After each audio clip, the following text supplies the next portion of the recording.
பிரம்மாண்டமாக காட்சி தரக்கூடிய ஒரு கத்தியில வந்து இந்த இடத்துக்கு வந்து இப்போ பார்த்தீங்கன்னா மாட மாளிகம் 12 ஆண்டுகளுக்கு ஒரு முறை கிடைக்கக்கூடிய இந்த அரிய சந்தர்ப்பம் 350 ஆண்டுகளுக்கு மேற்பட்ட வரலாற்றை இந்த ஆலயம் கொண்டிருக்குது. இந்த கத்தியிலே இருக்கக்கூடிய அம்மன் தான் இந்த ஆலயம். இந்த கும்பாபிஷத்தில் ஒரு சிறப்பு, இலங்கையிலே முதலாக தசமகா வித்யா ஹோமம் நடைபெறுகின்றது. வெள்ளிக்கலசத்துடன் கருங்கல் கற்பக்கிரகம், கற்பக்கிரகம் 3 தளமாக அழகுற அமைத்து லண்டனிலிருந்து வந்திருக்கிறேன். தீவகத்திலேயே முதலாவதாக சித்திரத்தேர் அமைக்கப்பட்ட ஆலயம். அலங்கார சிரிப்பு போன்ற ஒலிகளை நாம் இரவிலே நாம் கேட்பது சகஜம். அனைவருக்குமே வணக்கம் மற்றும் ஒரு காணொலியூடாக உங்களை சந்திக்கின்றேன். இன்றைய தினம் நீங்கள் பார்க்கலாம், பின்னால் பார்க்கக்கூடிய ஒரு அழகான ஒரு ஆலயம். யாழ்ப்பாணத்தில் நிற்கிறோம். யாழ்ப்பாணம் சிறுத்தனைப்பதி ஸ்ரீ ராஜ மகாமாரி அம்மன் ஆலயத்தினுக்கு முன்பகுதியில் நிற்கிறோம். ஏனிங்க வந்து நாங்கள் பார்த்தா அன்னையினுடைய கும்பாபிஷேகம் வந்து எதிர்வரும் 30ஆம் தேதி ஆரம்பிக்க போகின்றது. ஒரு கத்தியில வந்து இந்த இடத்துக்கு வந்து இப்போ பார்த்தீங்கன்னா மாட மாளிகம், கோடி கோபுரம் என்று எல்லாம் மிக பெரிய அளவில் ஒரு கம்பீரமாக இங்கே இருக்கக்கூடிய இந்த ஆலயம் தொடர்பாகவும் இந்த ஆலயத்தினுடைய வரலாறு தொடர்பாகவும் இந்த காணொலியூடாக நீங்கள் முழுமையாக பார்க்கக்கூடியமாக இருக்கும். ஆலயத்துக்குள்ளே போய் இந்த ஆலயத்தினுடைய கும்பாபிஷேக நிகழ்வு எப்படி இடம்பெற போகுது, இந்த ஆலயம் எப்படி இருக்குது, இந்த ஆலயத்தினுடைய வரலாறு தொடர்பாக நான் தொடர்ந்து பார்க்கலாம். கும்பாபிஷேகம் என்பதற்கு புதுப்பொலி வெற்றிக்கக்கூடிய அன்னையினுடைய ஆலயத்தினுடைய வாயில் பகுதியில் நிற்கிறோம். அங்கே அன்னையினுடைய ராஜகோபுரத்தை பார்க்கலாம். மிகவும் கம்பீரமாக காட்சி தரக்கூடிய அந்த ராஜகோபுரம், வர்ணங்கள் தீட்டப்பட்டு ஜொலித்து கொண்டிருக்கக்கூடிய அந்த காட்சி, ராஜகோபுரத்தில் நிறைந்த சிற்பங்களாக இருக்கக்கூடிய அந்த காட்சியை நீங்கள் பார்க்கலாம். அழகாக வர்ணம் தீட்டப்பட்டிருக்கக்கூடிய சிறப்பாக இருக்கக்கூடிய அந்த ராஜகோபுரம். அதோட பார்த்திங்கன்னா அன்னையினுடைய ஆலயத்தினுடைய வாயில் பகுதியில் 2 பக்கங்களில் மிக பெரிய அளவிலான அம்மனுடைய சிலைகள் இந்த பக்கம் உண்டு. அங்காளி பக்கம் நீங்கள் பார்க்கக்கூடியமாக இருக்கும். அன்னையினுடைய தத்துருவமாக அந்த சிலைகள் வந்து இங்கே வடிவமைக்கப்பட்டிருக்கின்றது. அழகாக வர்ணங்கள் தீட்டப்பட்டிருக்கக்கூடியது. அங்காலயம் ஒரு சிறிய அளவிலான ஒரு கோபுரம் மாதிரியான அமைப்பில் பார்க்கக்கூடிய மாதிரி இருக்கும். அப்படி சிறப்பாக இருக்கக்கூடிய இந்த ஆலயம் இன்றைய தினம் இங்கே கும்பாபிஷேகத்துக்குரிய எண்ணெய் காப்புகள் இடம்பெற்றுக் கொண்டிருக்கின்றன. மிகவும் ஒரு சிறப்பான 12 வருடங்களுக்கு ஒரு முறை அந்த ஆலயத்திற்குள்ளே சென்று மூலஸ்தானத்தில் இருக்கக்கூடிய விக்கிரகங்களை தொட்டு நாங்கள் வணங்குவதற்குரிய அந்த சந்தர்ப்பம் இன்றைய தினம் இங்கே கிடைக்கின்றது. நாங்கள் ஆலயத்திற்குள்ளே செல்வதற்கு முதல் ஆலயத்தினுடைய வரலாறுகள் தொடர்பாக கேட்டு அறிந்து கொண்டு உள்ளே செல்வோம். வணக்கம் அண்ணா. வணக்கம்.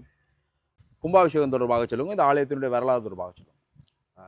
ஆலயத்தின் வரலாறை சொல்கிறேன்னு சொன்னால், முதலாவது எங்களுடைய அந்த கிராமத்தின் வரலாற்றோடு தான் ஆலயத்தின் வரலாறும் இணைந்திருக்குது. அந்த வகையில் ஆரம்பத்தில் வந்து இங்கே செட்டியார்களும் முஸ்லீம்களும் ஒரு வணிக நோக்கத்துக்காக இந்த நிலப்பரப்பை வந்து பயன்படுத்தியிருக்கணும். கிட்டத்தட்ட 400 வருடங்களுக்கு முன்னைய காலப்பகுதியில். அந்த காலப்பகுதியில் அந்த 2 இனங்களுக்கும் அல்லது அந்த முஸ்லீம்களுக்கும் செட்டியார்களுக்கும் இடையில் ஏற்பட்ட முறுகல் காரணமாக இந்த பகுதியில் வந்து வெளியிடங்களில் இருந்து, குறிப்பாக வட்டுக்கோட்டை, பண்டைத்தரிப்பு, சில்லாலை போன்ற பகுதிகளில் இருந்து கொஞ்சம் கட்டுமஸ்தான வீரமிக்க ஆண்களை கொண்ட குடும்பங்களை வந்து இந்த பகுதியில் வந்து செட்டியார்களால் குடியேற்றம் செய்யப்பட்டிருக்குது. அப்படி குடியேற்றம் செய்ததற்கான சான்றுகளாக இப்போவும் வந்து இங்கத்த காணிகளின் உறுதிகளில் செட்டியார் வளவு, செட்டியார் தோட்டம், செட்டியார் அடைப்பு அப்படியான பெயர்கள் இடம்பெற்றிருக்கின்றதை அதுக்குரிய சான்றாக இதில் குறிப்பிடலாம். அதுக்கு பிற்பாடு தான் இந்த ஆலயத்தினுடைய வரலாறும் காணப்படுகிறது. அப்படி வந்து அந்த பண்டத்தரிப்பு பகுதியிலிருந்து வந்தாக்கள் பண்டத்தரிப்பு பனிப்புலம் பகுதியில் இருக்கிற ஒரு அம்மன் ஆலயத்திற்கு வந்து பூசை வழிபாடுகளுக்காக செல்வது வழக்கம். அங்கே வந்து அந்த காலத்தில் வந்து பலியிடுதல் முறை மூலமான வழிபாடுகள்லாம் நடைபெற்று வந்தது. குறிப்பாக ஆடுகளை பலியிட்டுத்தான் அங்கே வந்து சுவாமி வீதி உலா வாரது வழமை. அதை வந்து இங்கிருந்து போய்த்தான் அந்த திருவிழா வந்து செய்து கொண்டு வந்திருக்கிறோம்.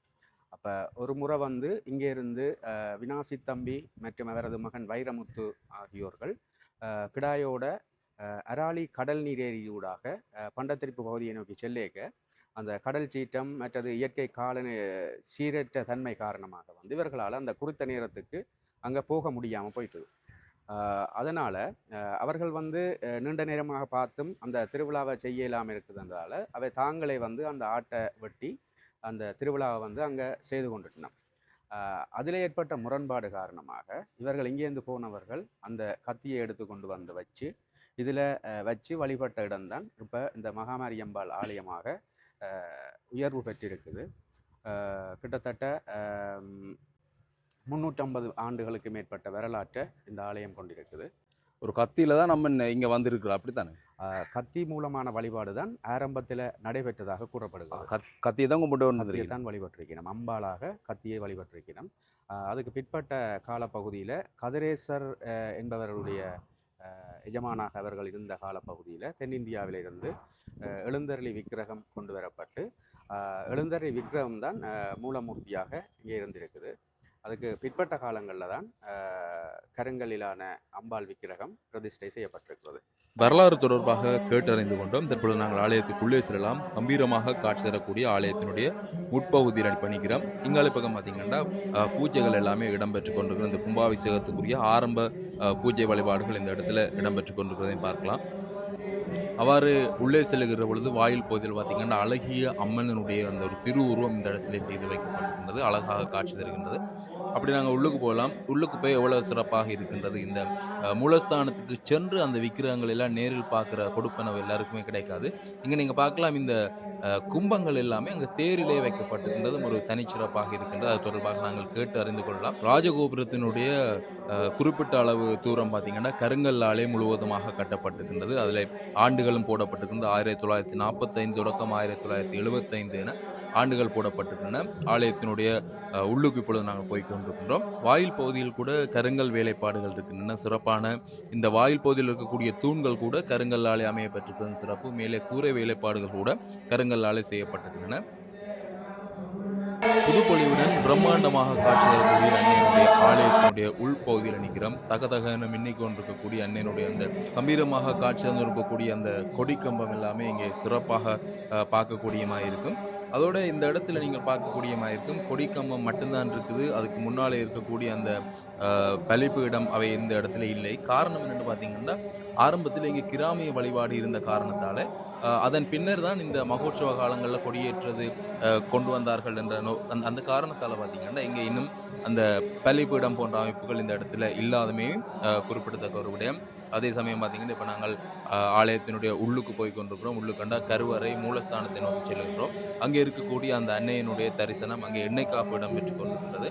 அந்த காட்சிகளை நாங்கள் இப்போ பார்க்கலாம். அங்கே உள்ளுக்கு பார்த்தீங்கன்னா அதிகளவான மக்கள் இந்த இடத்துல அந்த எண்ணெய் காப்பு வைபவத்தில் கலந்து கொள்வதற்காக வரிசையில் நின்று அங்கே எண்ணெய் காப்பு சாத்தி கொண்டிருக்கின்ற அந்த காட்சிகளை நீங்கள் பார்க்கக்கூடியமாக இருக்கும்.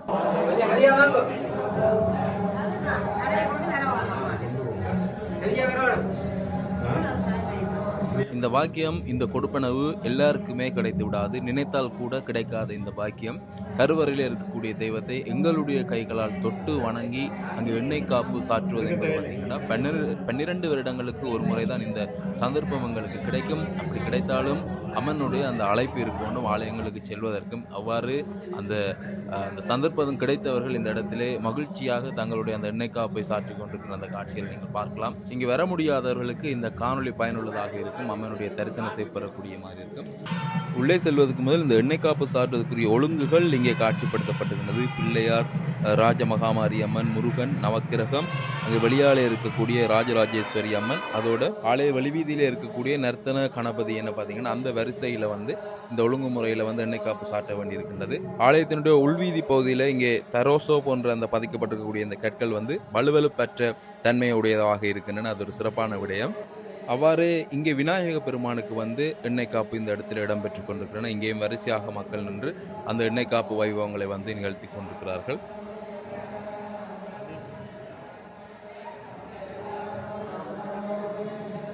மற்றும் இங்கே இருக்கக்கூடிய இன்னொரு சிறப்புடைய இப்போ நீங்கள் பார்க்கக்கூடியமாக இருக்கும் இந்த கற்பக்கிரகம் முழுவதுமாக கருங்கல்லாலே கட்டப்பட்டிருக்கின்றன. 3 தளங்களை கொண்டதாக இது காணப்படுகின்றது. அதோட மேலே நீங்கள் பார்க்கலாம் வெள்ளியிலே கலசம் வைக்கப்பட்டிருக்கக்கூடிய காட்சியை நீங்கள் பார்க்கக்கூடியமாக இருக்கும். மாவட்டபுரம் கந்தசுவாமி ஆலயத்தில் கூட வெள்ளியிலே கலசம் வைத்திருந்தார்கள். அதுக்கு அடுத்ததாக நான் இங்கே பார்க்கக்கூடியமாக இருக்கின்றது வெள்ளியிலே கலசம் வைத்திருக்கிறார்கள். நிறைந்த சிறப்பான கருங்கல் வேலைப்பாடுகளோட பார்த்தீங்கன்னா இந்த மூலாலயம் அமைந்திருக்கிறது சிறப்பாக இருக்குது. அதோடு அங்கு அம்மனுடைய விக்கிரகங்கள் எல்லாமே தனிச்சிறப்பாக கருங்கலிலே செதுக்கி அழகாக வடிவமைக்கப்பட்டிருக்கக்கூடிய அந்த காட்சிகள் எல்லாமே ஒரு தனிச்சிறப்பாக இந்த ஆலயத்தில் பார்க்கக்கூடிய மாதிரி இருக்கின்றது.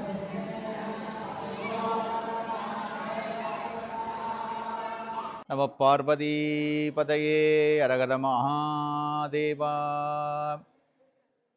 அன்பர்களே, அடியார்களே, இலங்கையிலே வடவாள் ஊர்காவத்துறை புளியங்குடல் செருத்தனைப்பதியிலே தாய் சக்தி பீடமாக எழுந்தருளி இருக்கின்ற ஸ்ரீ ராஜமகாமாரி அம்பிகையினுடைய ஆலயத்திலே புனராவர்த்தன அஷ்டபந்தன மகா கும்பாபிஷேகம் 30ஆம் தேதி ஏப்ரல் மாதம் 2025 ஆண்டு நடைபெற இருக்கின்றது. அதனை முன்னிட்டு பூர்வாங்க கிரியைகள் எல்லாம் இங்கே ஆரம்பமாகி நாளைய தினம் திங்கட்கிழமை யாக ஆரம்ப வழிபாடுகள் எல்லாம் நடைபெற இருக்கின்றது. இங்கே பக்தர்கள் எல்லாம் கூடி எண்ணெய் காப்பு செய்து கொண்டிருக்கிறார்கள். தங்களுடைய எண்ணங்களை எல்லாம் அம்பிகையிடத்திலே விட்டு அதையெல்லாம் நிறைவான முறையிலே நிறைவேற வேண்டும் என்கின்ற உயர்ந்த சிந்தனையோடு மக்கள் எல்லாம் இங்கே ஒன்று கூடி எண்ணெய் காப்பு செய்து கொண்டிருக்கிறார்கள். இந்த கும்பாபிஷேகத்தினுடைய சிறப்பாக இந்த ஆலயத்தை பராமரித்து அறநிறை சார்ந்து இங்கே துரையப்பா சிவஞான செல்வம் என்கின்ற மரபிலே வந்து இன்றைய தினம் செந்தூரன் மருதுரன் என்கின்ற 2 புதல்வர்களும் இதை கொண்டு நடத்தி கொண்டிருக்கிறார்கள். அம்பிகையினுடைய பேரருள் நிறைந்த இந்த கிராமத்திலே, இந்த நகரத்திலே இப்பொழுது எல்லோரும் கண்கூடாக காண்கின்ற அழகான ராஜகோபுரத்தோடு இங்கே எனக்கு பின்புறமாக இருக்கின்ற கருங்கல் 3 தளமாக கற்பக்கிரகம் 3 தளமாக அழகுற அமைத்து அந்த கற்பக்கிரகத்தினுடைய முடியிலே ஸ்தூபி என்று சொல்லுகின்ற அந்த கலசம் சுத்தமான ஒரு வெள்ளியிலே செய்யப்பட்டிருக்கின்றது. முதல் முறையாக அழகு வாய்ந்த ஒரு கற்பக்கிரகத்தோடு வெள்ளி ஸ்தூபியாக அமைக்கப்பட்டிருக்கின்ற ஆலயமாக அழகுற ஆலயம் இந்த ஆலயம் திகழ்கின்றது. இப்பேற்பட்ட புனிதமான தெய்வீகமான இந்த இடத்திலே வருகின்ற 30ஆம் தேதி ஏப்ரல் மாதம் புதன்கிழமை காலை 6:45 மணி முதல் இங்கே கும்பாபிஷேகம் நடைபெறுவதற்கு திருவருள் பாலித்திருக்கின்றது. இந்த கும்பாபிஷேக கிரியைகள் யாவும் குகதாச குருக்கள் ஐயா அவர்களுடைய புதல்வர் குகேஸ்வர குருக்கள், தேவன் குருக்கள் என்று சொல்வார்கள், அவர்களுடைய ஆசியோடு அருளோடும் தசமகாவித்யா யாகம் சிறப்பாக நடைபெற்று கொண்டிருக்கின்றது. லண்டனிலே இருந்து கமலநாத குருக்கள் ஐயா அவர்கள் வந்திருக்கிறார்கள். ஆசி உரைக்காக லண்டனிலே இருந்து வசந்தன் குருக்கள் ஐயா அவர்கள் வந்திருக்கிறார்கள். அவர்களோடு சேர்ந்து இன்னும் பல விப்ர சிரேஷ்டர்கள், சிவாச்சாரிய அறிஞர்கள் எல்லாம் இங்கே வந்து இந்த கும்பாபிஷேகத்தை சிறப்பிக்க இருக்கிறார்கள். அவர்களோடு நீங்களும் இங்கே வந்து அம்பிகையினுடைய இந்த மகா கும்பாபிஷேகத்தை கண்டுகளித்து பேரானந்த பெருவாழ்வு கிடைக்க அம்பிகையிடம் வேண்டுங்கள். நம பார்வதி பதையே அரகர மகாதேவா. ஓம் சக்தி. அங்கே எண்ணெய் காப்புகள் எல்லாமே சிறப்பாக இடம்பெற்று கொண்டிருக்கின்றன. அதே சமயம் நாங்கள் இப்போ பார்க்கக்கூடியமாக இருக்கும் பாலஸ்தாபனம் செய்து இங்கே தான் நிறவியை வைத்திருக்கிறார்கள். இங்கே நீங்கள் பார்க்கக்கூடியமாக இருக்கும் அந்த கத்தி, நீங்கள் அங்கே பார்க்கக்கூடியமாக இருக்கும் அன்னைக்கு அருகிலே இருக்கக்கூடிய அந்த கத்தி தான். அந்த வரலாற்றோடு தான் இந்த கோயில் ஆரம்பமானது. அந்த முன்னர் நாங்கள் சொன்ன அந்த வரலாற்று ரீதியாக இந்த கத்தியை கொண்டு வந்து இந்த இடத்திலே வைத்துத்தான் இந்த ஆலயம் வந்து தோற்றம் பெற்றது. இந்த கத்தியைத்தான் முதல் அம்மனாக நினைத்து வழிபட்டு வந்தார்கள். அதன் பின்னர் தான் அந்த கத்திக்கு அருகிலே இருக்கக்கூடிய அந்த எழுந்தருளி விக்கிரகம் வந்து மூலஸ்தானத்திலே வைக்கப்பட்டது. இப்போ கூட அங்கே கருங்கல்லில் இருக்கக்கூடிய அந்த அம்மனுக்கு முன்னாலே இந்த எழுந்தருளி விக்கிரகம் வைக்கப்படும் என்றும் சொல்லியிருக்கிறார்கள். இவ்வளவு காலமாக மூலஸ்தானத்தில் இருந்ததும் அந்த எழுந்தருளி விக்கிரகம் தான் என்பதும் பார்த்தீங்கன்னா ஒரு தனிச்சிறப்பு. அந்த கத்தியும் இப்போவும் இங்கே இருக்கின்றது, அதுவும் இந்த வழிபாட்டுடன் கலந்துள்ளது என்பது பார்த்தீங்கன்னா அவ்வளவுக்கு சிறப்பு வாய்ந்ததாக இருக்கின்றது. அம்மன் தான் அந்த கத்தியிலே இருக்கிறார், அம்மனுடைய கத்தி தான் அந்த கத்தி என்று சொல்லப்படுகின்றது. ஆலயத்தின் வெளியாலே பார்த்தீங்கன்னா ஜாகங்கள் இடம்பெற்று கொண்டிருக்கின்றன. தேரிலே அந்த கும்பங்கள் வைக்கப்பட்டு அதற்கு முன்னாலே வந்து ஹோமங்கள் வளர்க்கப்பட்டு கொண்டிருக்கின்ற அந்த காட்சியை நீங்கள் பார்க்கலாம். தீபாராதனையில் காட்டப்படுகின்ற அந்த காட்சிகளையும் நீங்கள் பார்க்கலாம்.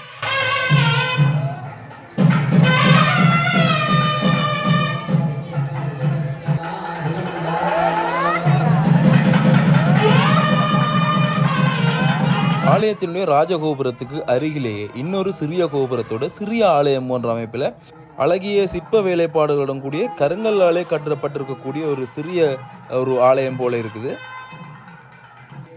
அன்னையின் அரும்பணியாளன் அறங்காவலர் 2012-15 உயர் திரு துரையப்பா சிவஞான செல்வம் அவர்களால் இது ஆரம்பிக்கப்பட்டிருக்கின்றது. இந்த இடத்துலையும் ஒரு அம்மனுடைய திருவுருவம் கருங்கல் விக்கிரகம் இங்கே இடத்துல அழகாக காட்சி தரக்கூடிய ஒரு விக்கிரகம் இந்த இடத்துல இருக்குது. இங்கேயும் எண்ணெய் காப்பு நிகழ்த்தி கொண்டிருக்கிறார்கள். அது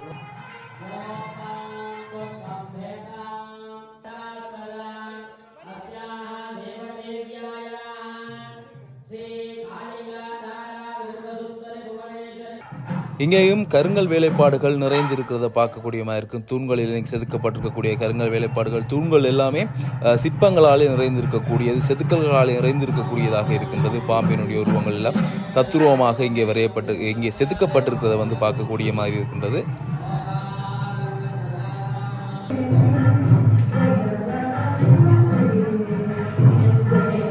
நீர் வெளியேறுகின்ற இந்த இடத்தை பார்த்தீங்கன்னா சிங்கத்தினுடைய முகம் போட்டு அந்த வாயுக்குள்ளால் அந்த நீர் வெளியேற மாதிரி செய்திருக்கணும். இப்போ அதில் எண்ணெய் கொண்டிருக்குது. அதே சமயம் அதுக்குள்ளுக்கு பார்த்தீங்கன்னா ஒரு கருங்கல் போலை உண்டு. அது கருங்கல் ஒரு உருளை மாதிரியான அமைப்பில் அதுக்குள்ளுக்கு வச்சுக்கணும். அப்படி தத்துருவமாக இந்த இடத்துல இந்த கருங்கல் வேலைப்பாடுகள் செய்திருக்கிறதும் பார்த்தீங்கன்னா ஒரு சிறப்பான விடயமாக இருக்குது. பழைய காலங்களில் இப்படியெல்லாம் என்னென்று செய்தார்கள் என்று பிரமிக்கிற வகையில் பார்த்தீங்கன்னா இப்படியெல்லாம் செய்வினம். அப்படியான சில விஷயங்களும் இந்த இடத்துல இடம்பெற்றிருக்கிறத பார்க்கக்கூடியமாக இருக்குது.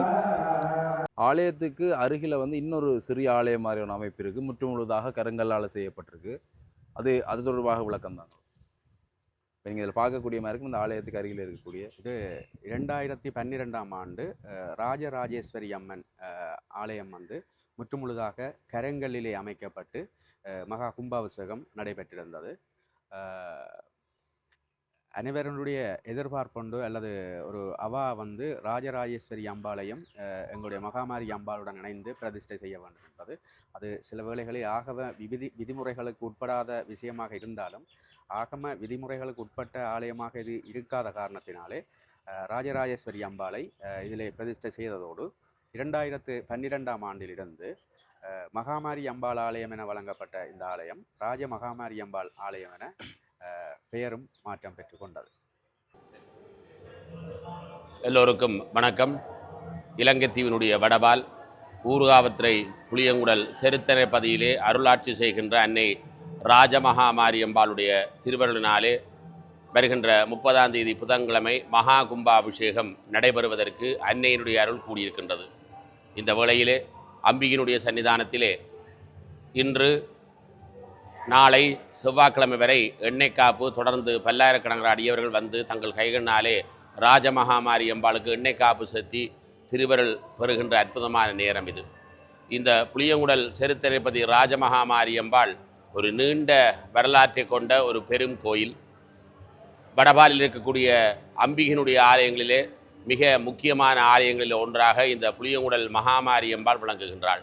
இந்த மகாமாரி அம்பாளுடைய வழிபாடு ஆரம்பத்திலே ஒரு கத்தியை வைத்துத்தான் இந்த ஊரிலே வாழ்ந்த மக்கள் வழிபாடு செய்து இந்த ஆலயத்தை அமரர் துரையப்பையா அவருடைய நெறியாள்கையிலே எஜமானாக இருந்து இந்த ஆலயம் வளர்ச்சி பெற்று அதனைத் தொடர்ந்து அவருடைய மைந்தன் சிவஞான செல்வம் ஐயா அவர்கள் இந்த கோயிலை பெருங்கோயிலாக மாற்றிய பணியிலே பெரும் பங்கு உண்டு.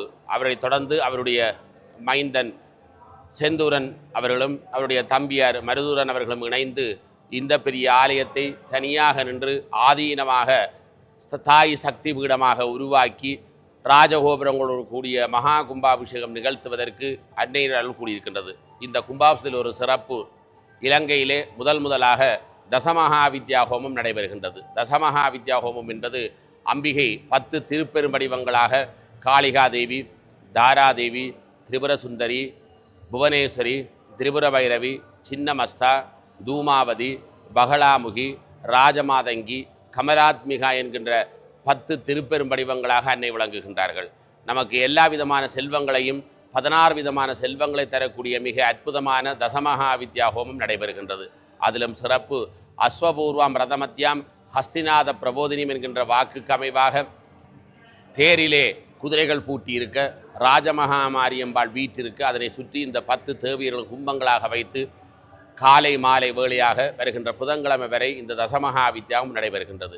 அன்பர்களே, நீங்கள் எங்கிருந்தாலும் இங்கே வருகை தந்து புளியங்குடல் செருத்தனைப்பதியிலே நடைபெறுகின்ற கும்பாபிஷேகத்தை கண்டுகளித்து இலங்கையிலே முதல் நடைபெறுகின்ற தசமகா வித்யா ஹோமத்திலேயும் நீங்கள் கலந்து கொண்டு பயன்பெற வேண்டும் என்று கேட்டுக்கொண்டு சிறப்பாக வருகின்ற புதன்கிழமை காலை அட்சய திருதியல் அன்று அருளை வாரி தருகின்றதாகிய மிக அற்புதமான மகா கும்பாபிஷேகம் நிகழ இருக்கிறது. ஒரு கும்பாபிஷேகத்தை காணுவதனாலே 12 வருட காலங்கள் நீங்கள் வந்து தரிசித்து வழிபட்ட பலனை ஒரு கும்பாபிஷேகம் தரும் என்பது ஆகம வாக்கு. அந்த வகையிலே செருத்தனைப்பதி ராஜமகாமாரியம்பாளுடைய கும்பாபிஷேகத்தை வருகின்ற புதன்கிழமை கண்டு தரிசித்து எல்லோரும் இன்புற்று இருக்க வேண்டும் என்று பிரார்த்தனை செய்து கொண்டு இன்றைய இணையதளம் ஊடாக யூடியூப் ஊடாக இந்த நிகழ்ச்சியை ஏற்பாடு செய்தவர்களுக்கும் அதனை தொகுத்து வழங்குகின்றவர்களுக்கும் வாழ்த்துக்களை தெரிவித்துக் கொண்டு எல்லோரும் இன்புற்று இருக்க வேண்டும் என்று வாழ்த்துகிறோம். நன்றி, வணக்கம். அவ்வாறாக புலம்பெயர் தேசங்களிலிருந்து கூட பார்த்தீங்கன்னா பலர் இந்த இடத்துக்கு வருகை தந்திருக்கிறார்கள். இந்த எண்ணெய் காப்பு வைபவத்தில் கலந்து கொண்டு கும்பாபிஷேகத்தில் கலந்து கொள்வதற்காக பலரும் வந்திருப்பதை பார்க்கக்கூடிய மாதிரி. வணக்கம் ஐயா. வணக்கம். நீங்கள் எங்கேருந்து வந்திருக்கீங்க? இந்த கோயில் தொடர்பாக சொல்லுவோம். நான் லண்டன்லேருந்து வந்திருக்கிறேன். எங்களோட சொந்த கிராமம் எல்லைப்பட்டி. எங்களுக்கு ஒரு வளமையாக இந்த நாட்டில் இருக்குங்க. நான் இந்த கோவிலுக்கு வர்றது வளமை. இந்த முறை எதிர்பாராமல் எங்களை அம்மான் அழைச்சிருக்கிறான். நான் வந்து ஏர்போர்ட்டில் இறங்கி ஒரு வீட்டை போகத்தான் சொல்லிச்சுன்னா அம்மனுக்கு கும்பாபிஷேகம் உண்டு. நான் தினமும் அம்மன் நாமத்தை என் வீட்டில் நான் கும்பிடுறேன். நான் அந்த அருளின் இதுதான் நவாண்ட அருள் தான். நீ அந்த நேரத்துக்கு என்ன வான்னு சொல்லி கூட்டிக் கொண்டு வந்து கும்பாபிஷேகத்துக்கு என்ன கூட்டிக் கொண்டு வந்துருக்கிறா. இந்த ஊர் மக்களும் எல்லோரும் இந்த நாட்டில் இருக்கிற எல்லாரும் நல்ல சுபீட்சமாக இது எந்தவித குறையும் இல்லாமல் போட்டி பொறாமை இல்லாமல் மனுஷனுக்கு போட்டியும் பொறாமையும் கூடாது. எப்பவுமே அது இருந்தால் தான் மனுஷன் எப்போ நிம்மதி இல்லாமல் வாழ்க்கை நடக்கும். அந்த போட்டி பொறாமை இல்லாமல் உங்களால் முடிஞ்ச முயற்சியை செய்து நீங்கள் எல்லோரும் முன்னுக்கு வந்து நாட்டையும் வீட்டையும் ஆலயங்களையும் பாதுகாத்து கொண்டு மக்களுக்கு உதவி செய்து கொண்டு இருக்கோம். நன்றி. நன்றி. அதோடு பார்த்தீங்கன்னா ஆலயத்தின் வெளிவீதியில் இருக்கக்கூடிய நர்த்தன விநாயக பெருமான், அதோடு அங்கே இருக்கக்கூடிய சந்தான கோபாலர் என்பவர்களுக்குரிய எண்ணெய் காப்பும் வந்து அந்த இடத்துல இடம்பெற்று கொண்டிருக்கின்றது. இங்கே இருக்கக்கூடிய அம்மன், இந்த கத்தியிலே வந்து உருவாகி இருக்கக்கூடிய அம்மன் இந்த ஊரை பொறுத்தவரை எவ்வளவுக்கு சிறப்பு வாய்ந்தவா இருக்கு.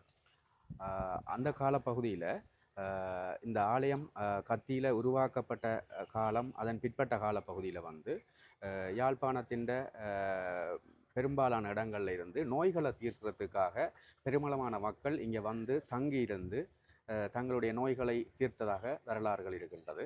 மகாமாரி மாண்டியம் என்கின்ற ஒரு நூலில் இந்த விஷயங்கள் கூறப்பட்டிருக்கு. எல்லாம் வல்ல ஆதி பராசக்தியாக வாழுகின்ற அன்னை அடியவர்கள் குறை தீர்க்கும் நோக்கோடு ஊர்காவத்துறை புளியங்கூடல் செருத்தனப்பதி அமர்ந்து அருளாட்சி புரிந்து வருகின்றாள் அன்னை ராஜ மகாமாரி அம்பாள். அன்னையினுடைய ஆலயத்திலே அன்னையினுடைய திருவருள் சக்தியினாலும் எமது தாய் தந்தையர்களுடைய வழி நடத்தினாலும் பன்னெடுங்காலமாக இந்த ஆலயத்தோடு இருந்து பூஜைகள் மற்றும் விழாக்களை செய்யக்கூடிய ஒரு மாபெரும் புண்ணியத்தை எனக்கு அன்னை தந்திருக்கின்றாள். இந்த உலகத்தை ஆளுகின்ற அன்னையாகிய அன்னை ராஜ மகாமாரி அம்பாள் அன்னையினுடைய சக்தி ரூபமாகவே எங்கும் விளங்குகின்றாள். உதாரணமாக நாம் பார்ப்போமே ஆனால் உலகத்திலே நீர் முக்கியம் என்பார்கள். அந்த நீர் கங்காதேவியாக சக்தி ரூபமாக விளங்குகின்றாள். இந்த பூமியை நாம் எடுத்துக்கொண்டோமே ஆனால் இந்த பூமியை பூமாதேவி என்று நாம் அழைக்கின்றோம். அதே போல நாம் உண்ணுகின்ற உணவை நாம் எடுத்தோமே ஆனால் அன்னபூரணி அன்னலட்சுமி என்று சொல்லப்படுகின்றதாகிய சக்தி ரூபமாகவே நாம் காண்கின்றோம். ஏன் சாதாரணமாக மனிதர்களுக்கு தூக்கம் வருகின்ற வேளையில் கூட நித்ராதேவி எங்களை அழைக்கின்றார் என்று கூறுவார்கள். ஆகவே எதை எங்கும் சக்திமயமாக விளங்கக்கூடிய அன்னை திருவருள் சக்தியோடு புராதன காலத்திலே இந்த ஆலயம் இங்கு இருக்கவில்லை. இந்த கிராமத்திலே இருந்து அடியவர்கள் இங்கே நம்முடைய கிராமத்திற்கு அருகாமையிலே இருக்கின்ற ஒரு ஆலயத்திலே சென்று வழிபாடுகள் செய்து பிரார்த்தனைகள் செய்து வருகின்ற போது அங்கே இருக்கின்ற அடியவர்களோடு சிறு முரண்பாடு வந்து இவர்கள் மன வேதனை உற்ற போது அன்னை தானாகவே இந்த ஊரிலே உள்ள ஒரு அடியவர்கள் மேல் வந்து அந்த அன்னைக்கு உபயோகிக்கின்ற கத்தியை கையிலே எடுத்துக்கொண்டு வந்து இந்த இடத்திலே ஸ்தாபித்து இந்த வழிபாடுகள் நடைபெற்று வந்தது. அந்த காலங்களிலே எந்த நோயாளியாக இருந்தாலும், எந்த மனநிலை கோளாறாக இருந்தாலும், என்ன சங்கடங்கள் இருந்தாலும் இங்கே வந்து வழிபாடு ஆற்றினால் உடனே அது நிவர்த்தியாகின்றது, நிவர்த்தியானது என்பதற்கு பல சான்றுகள் இந்த அன்னையினுடைய சக்தியின் பெருமையிலே இருக்கின்றது. அது மாத்திரமல்ல, அதிலே இருந்து படிப்படியாக இந்த ஆலயம் வளர்ந்து இன்றைய தினம் மிக சிறப்பாக அமைந்திருக்கின்றது என்ற என்ன காரணம் என்றால், இந்த கிராமத்திலே வாழ்ந்த அனைத்து சைவ பெருமக்களினுடைய ஒரு பெரிய பக்தியினுடைய சிறப்புத்தான் என்று நாம் எண்ண வேண்டும். ஆகவேதான் நான் சில நேரங்களிலே இந்த ஆலயத்திலே வழிபாடு ஆற்றுகின்ற போது என்னுடைய கண்ணுக்கு இங்கே வருகை தருகின்ற ஒவ்வொரு அடியவர்களும் ராஜமகாமாரி அம்பாள் போல் கண்ணுக்கு நமக்கு தெரிவாள். ஏனென்று கேட்டால் எல்லோருடைய இதயத்திலேயுமே அன்னை வீற்றிருக்கின்றாள். இந்த ஆலயத்திலே விழாக்காலங்களிலே அன்னை வருகின்ற அழகு ஒரு தனி அழகு.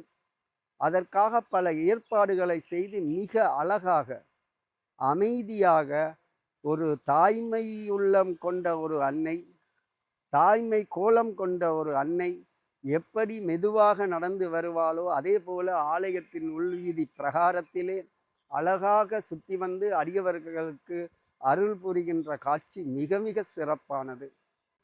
நான் இங்கே மகோத்சவத்திலே குருவாக வருகை தந்து 18 நாட்கள், முதலிலே 10 நாட்கள் என்று இருந்த காலங்களிலே நான் இங்கே விரதமிருந்து காப்பு கட்டி அன்னையினுடைய ஆலயத்திலே உற்சவம் செய்கின்ற போது, நாம் இரவிலே இங்கே தூங்குகின்ற போது கூட இந்த அன்னையினுடைய ஆனந்த சிரிப்பு, அகங்கார சிரிப்பு போன்ற ஒலிகளை நாம் இரவிலே நான் கேட்பது சகஜம். அப்போது இந்த ஆலய எஜமானரிடம் கூட நான் கூறுவேன், இப்படியெல்லாம் இரவிலே யாரப்பா செய்கிறது? அப்போது அவர் சொல்லுவார், இது நாங்கள் நெடுக கேட்கிற ஒரு வளமை ஐயா, அன்னையினுடைய ஆனந்தம் அப்படி, அதனாலே நாம் அதை பற்றி பயப்படுவதில்லை, அதை ரசிப்பது எங்களுடைய புண்ணியம் என்று சொல்லி அவர் என்னிடம் கூறியிருக்கின்றார். ஆகவே அப்பேற்பட்ட ஒரு அருள் சக்தி இங்கே திருவிழாவென்றால் ஒரு பூலோகத்திலே நடைபெறுகின்ற ஒரு இந்திரலோக காட்சி போல அமைத்து இந்த திருவிழாவை செய்வார்கள். அடியவர்களும் அப்படி வருகை தந்து வழிபாடு ஆற்றுவார்கள். ஆகவே இந்த அன்னையினுடைய கும்பாபிஷேகத்தை அனைவரும் கண்டு தரிசிக்க வேண்டும். மனித வாழ்க்கையிலே இன்றையே வாழ்பவர்கள் நாளை இல்லை. ஆகவே இந்த பெரிய ஒரு புண்ணிய கைங்கரியத்தை கண்டு தரிசிப்பது நமது வாழ்நாளிலே நாம் செய்த மாபெரும் பாக்கியமாக அமையும் என்பதனாலே அடியவர்கள் சிரமம் பாராது இங்கே வருகை தர வேண்டும். இந்த ஆலயத்திலே நடைபெறுகின்ற கும்பாபிஷேக கைங்கரியத்தை கண்டு தரிசித்து இங்கே தொடர்ந்து நடைபெறுகின்ற விழாக்களிலேயும் கலந்து கொள்ள வேண்டும் என்று அடியவர்களை அன்பாக வேண்டிக் கொள்வதோடு, நமது ஆலயத்திலே வருகின்ற 30ஆம் திகதி அக்ஷய திருதியையும் கூடிய ஒரு பொன்னான நாளிலே இங்கே மகா கும்பாபிஷேகம் நடைபெறுகின்றது. அந்த கும்பாபிஷேகத்திற்கு கிரிகைகள் ஆரம்பமாக 23ஆம் திகதி ஆரம்பமாகி தொடர்ந்து நடைபெற்று 25ஆம் திகதி இங்கே பிம்பங்கள் எல்லாம் ஸ்தாபனம் செய்து 27ஆம் திகதியிலே இருந்து 29ஆம் திகதி காலை 9 மணி வரை இந்த எண்ணக்காப்பு வைபவம் நடைபெறும்.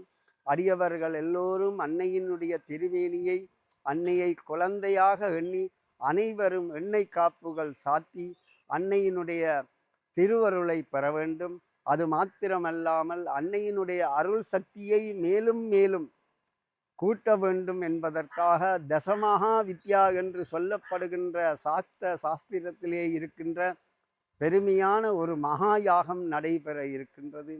காலையும் மாலையும் 10 விதமான வித்தைகளாக இருக்கின்ற மகா சக்திகளை எல்லாம் ஒன்று திரட்டி இங்கே ஹோம வழிபாடுகள் செய்யப்படும். அந்த ஹோம வழிபாடுகளை மகா யந்திரத்திலே ஆவாகித்து அந்த மகா யந்திரமும் அன்னையினுடைய பாதத்திலே இருந்து தசமுக வித்யாவோடு சேர்ந்து அன்னை ராஜ மகாமாரி அம்பாள் அருள் சக்தி பிரபாலத்தோடு இந்த பூமியிலே இருந்து நம் எல்லோருக்கும் நல்லருள் தர இருக்கின்றாள். இது அன்னையினுடைய சக்தியை மேலும் மேலும் சிறப்புற அமைப்பதற்கு அன்னை ராஜமகாமாரி அம்பாள் அருள் புரிய வேண்டும் என்று அனைத்து அன்பர்களுக்கும் அன்னையை பிரார்த்தித்து அனைத்து அன்பர்களும் நீழூழி வாழ்க பிரார்த்திக்கின்றேன். சர்வே ஜனாக சுகினோ பவந்து சமஸ்த சன்மங்களானி பவந்து. சர்வம் ராஜமகாமாரி பாதார்ப்பணமஸ்து. ஓம் சாந்தி ஷாந்தி ஷாந்தி. 1882ஆம் ஆண்டு கச்சேரியில் வந்து இது ஒரு சுண்ணாம்புக்கல் ஆலயமாக பதிவு செய்யப்பட்டிருக்கிறது. அதன் பிற்பாடு இது வந்து உண்மையில் வந்து எஜமானர்கள், அதாவது அறங்காவலர்கள் ஆளுகைக்குட்பட்ட ஒரு ஆலயம், தனியார் ஆலயம். அப்போ அவர்கள் வந்து காலத்துக்கு காலம் இந்த ஆலயத்தினுடைய வளர்ச்சியை கருத்தில் கொண்டு வேலைப்பாடுகளை அந்த நிரந்தரமான வேலைப்பாடுகளாக அவர்கள் ஒவ்வொரு விஷயத்தையும் யோசிச்சு கொண்டிருக்கிறவ. அப்போ கருங்கல் வேலைப்பாடுகள் என்பது ஒரு நிரந்தரமான எக்காலத்திலேயுமே வந்து அழிந்து போகாத ஒரு கட்டுமானம் என்பதால் ஆரம்பத்திலே வந்து மூலாலயம் கருங்கல் ஆலயம் அமைக்கப்பட்டிருந்தது. அது இந்த முறை திருத்தி அமைக்கப்பட்டிருக்கிறது. அதுபோல் வியாழ வரி வரை ராஜகோபுரம் கருங்கல் ஆலயம் அமைக்கப்பட்டிருக்கிறது. 1940ஆம் ஆண்டு இந்த சித்திர தேர் வந்து உருவாக்கப்பட்டிருக்கிறது. தீவகத்திலேயே முதலாவதாக சித்திர தேர் அமைக்கப்பட்ட ஆலயம் இது என்பதும் குறிப்பிடத்தக்கது. இந்த ஆலயத்தை பொதுவாக புளியங்கூடல் ராஜமகாமாரி அம்மன் என்று சொல்வார்கள், இல்லாட்டி செருத்தனைப்பதி ராஜமகாமாரி அம்மன் என்று சொல்வார்கள், கூடலூர் ராஜமகாமாரி அம்மன் என்று சொல்வார்கள். இந்த ஆலயத்தினுடைய பேரில் வந்து நிறைய பேர்களால் அழைக்கிறார்கள். பொதுவாக அந்த புளியங்கூடல் என்று சொல்லப்படுவதற்குரிய காரணம் என்ன? அந்த ஆலய உருவாகிய காலப்பகுதியில் அல்லது மக்கள் இங்கே குடியேறிய காலப்பகுதியிலே இந்த இடம் வந்து புளியமர தோப்புகளாலே அல்லது புளியமர கூடல்களாலே சூழ்ந்திருந்த ஒரு ஊராக காணப்பட்டிருந்தது. அதனாலே வந்து இந்த ஊருக்கான பெயர் வந்து புளியங்கூடல் என அமைந்திருந்தது. அதே போல் இந்த ஆலயம் அமைந்த இடத்திலே வந்து கரத்தனை என்ற ஒரு மரம் இருந்ததாக சொல்கின்றார்கள். அது பிற்கால பகுதியிலே செருத்தனையாக மாறி அது அம்பாளுடைய ஆலய பகுதி செருத்தனை பதி என வழங்கப்படுகின்றது. அதுபோல் கூடலூர் என்பது புளியங்கூடலை வந்து ஒரு என்ன சொல்கிறது, ஒரு புளியங்கூடல் என்ற ஊரை கூடலூர் என சிறப்பித்து அழைக்கின்றார்கள். ராஜமகாமாரி அம்மன் எவ்வளவுக்கு புதுமையானது? உண்மையில் அனைவருமே சொல்வதுண்டு, ராஜமகாமாரி அம்பாள் என்பது ஒரு ஒரு ஒரு பேரானந்தம் கொண்ட ஒரு அழகிய ஒரு ஆனந்தமாக ஆட்சி செய்து கொண்டிருக்கின்ற ஒரு அன்னை என்று. அதை உண்மையிலே நாங்கள் விழா காலங்களிலே கண்கூடாக பார்த்திருக்கின்றோம். உண்மையிலே அம்பாளை தரிசிக்கின்ற போது ஒரு சிலையை தரிசிப்பதான உணர்வு வந்து எங்களுக்கு ஏற்பட்டதில்லை. உண்மையிலே ஒரு அன்னை, எங்களை படைத்த அன்னை எங்களுக்கு முன்னே வருகின்ற ஒரு காட்சி தான் எங்களுக்கு தென்படும். அந்த வகையில்தான் ராஜமகாமாரி என்பவள் எங்களுக்கெல்லாம் அன்னை. இந்த ஒரு ஆனந்தமாக நாங்கள் வந்து ஒரு அந்யோன்யமாக எங்களுடைய குறைகளை நேரடியாக சொல்லக்கூடிய வகையிலே ஒரு ஆனந்தமாக இந்த ஊரிலே ஆட்சி செய்கின்ற ஒருவர். உண்மையிலே இதுவுமே ஒரு ஆச்சரியமான விஷயம் என்னென்னா, இந்த கும்பாபிஷேகம் பாலஸ்தானம் செய்து கொண்டாலே வந்து ஓரிரு பெருந்திருவிழாக்கள் தடைப்படுவது வழமை. ஆனால் கடந்த வருடம் திருவிழா நிறைவடைந்ததும் பாலஸ்தானம் செய்து இந்த வருடம் திருவிழா முகூர்த்தத்திலே அந்த திருவிழா நடைபெறுவது என்பது, இவ்வளவு வேலைகளும் முடித்து நடைபெறுவது என்பது பெரிய ஒரு ஆச்சரியம் மிக்க விஷயம்.